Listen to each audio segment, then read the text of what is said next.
हे बघा, त्या ट्रेडिंगमध्ये कॅपिटलचं टेन्शन घ्यायचं नसतं. ठीक आहे.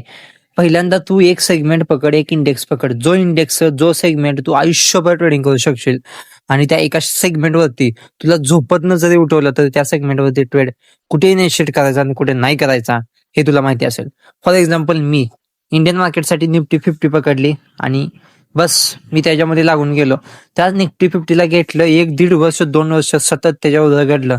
एवढा घाण रगडलं की 1 वर्षानंतर पीएनएल ग्रीन झाला.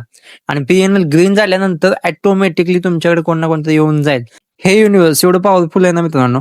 ज्या वेळेला तुम्ही त्या सेगमेंटमध्ये परफेक्ट होऊन जाल किंवा त्या इंडेक्समध्ये एकदम परफेक्ट स्ट्रॅटेजी बिल्ड करून तुम्ही एकदम प्रॅक्टिस प्रॉपरली केलेली असाल किंवा तयार होऊन जाल, त्यावेळेला हे युनिव्हर्स ऑटोमॅटिकली तुमच्याकडे पैसा फेकेल.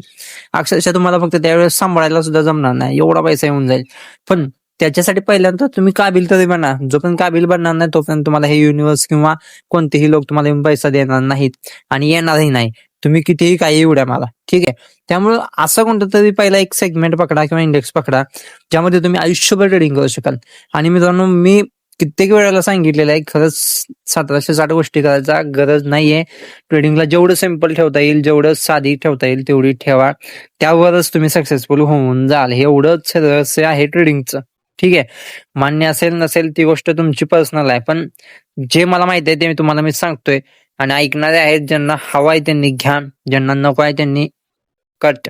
बस निगेटिव्ह कमेंट जे येत आहेत फरक नाही पडत मला. तुम्ही काहीही बोला, काहीही करा.